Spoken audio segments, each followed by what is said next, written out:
નમસ્કાર મિત્રો જ્યારે પણ ઘઉં જેવા પાકોમાં ઉત્પાદન વધારવાની વાત આવે ત્યારે આપણે ઘણા બધા ખાતરો છે, દવા છે અથવા તો ઘણી બધી એવી દવાઓ આવે છે જેનો ઉપયોગ કરતા હોઈએ છીએ.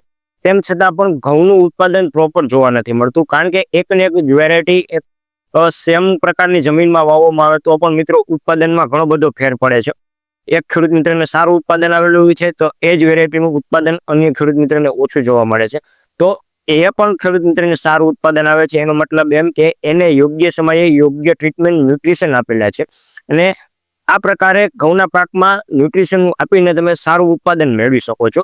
એટલે કે મિત્રો, જ્યારે પણ ઘઉંના પાકમાં ઘઉં જે છે ડુંડી આવે એ સમયગાળા દરમિયાન તમે યોગ્ય માત્ર એક પંપનો ખર્ચો જે છે 35 રૂપિયાનો આવે છે, એનો ઉપયોગ કરીને તમે ઘઉંનું ઉત્પાદન વધારી શકો છો.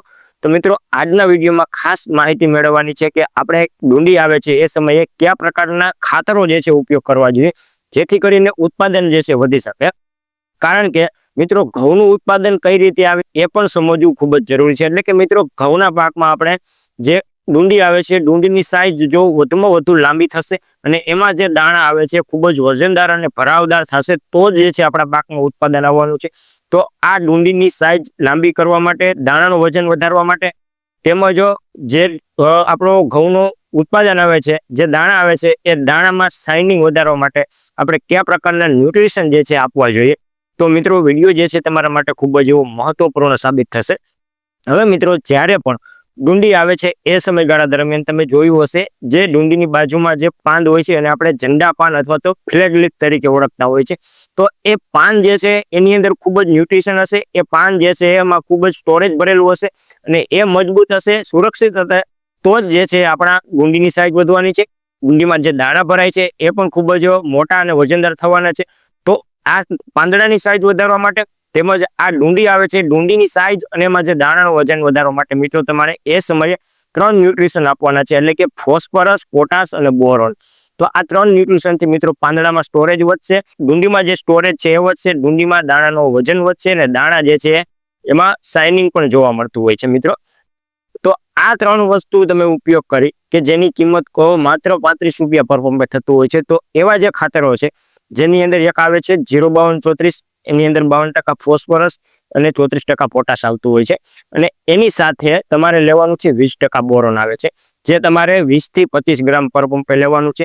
05234 આવે છે 100 ગ્રામ, 1 કિલોના 10 પંપ કરવાના થતા હોય છે, જેની કિંમત જે છે 250 રૂપિયા જેટલી રહેતી હોય છે. જ્યારે બોરોન 20% આવે છે એ 1 એકરમાં 250 ગ્રામ જેટલું લેવાનું થતું હોય છે, જેની કિંમત તમને 100 થી 125 રૂપિયા જેટલી જોવા મળતી હોય છે. એટલે મિત્રો, આ બંને ખાતરનો તમે ડુંડી આવે છે એ સમયે ઉપયોગ કરીને ડુંડીની સાઇઝ વધારી શકો છો, દાણાની સાઇઝ અને દાણો વજનદાર કરી શકો છો.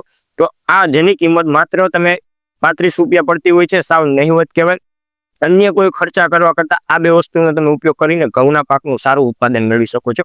કારણ કે તમે જોયું હશે, અત્યારે ઘણા બધા યુટ્યુબમાં વિડીયો હશે આ ખાતર વાપરવા માટેના, દવા વાપરવા માટેના, પરંતુ મિત્રો યોગ્ય સમયે જો આ માવજત કરી લેશે તો અન્ય દવા કરતાં, અન્ય ખાતર કરતાં પણ તમને આ બે વસ્તુનું સારું રિઝલ્ટ મળશે, જે તમને ખૂબ જ ઓછા ખર્ચે થઈ જતું હોય છે.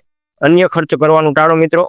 ગમે તે સમયે ગમે તે ખાતર, દવા ઉપયોગ કરીને તમને રિઝલ્ટ નથી મળવાનું, ઉત્પાદન વધવાનું નથી. યોગ્ય સમયે યોગ્ય ટ્રીટમેન્ટ કરવી ખૂબ જ જરૂરી છે.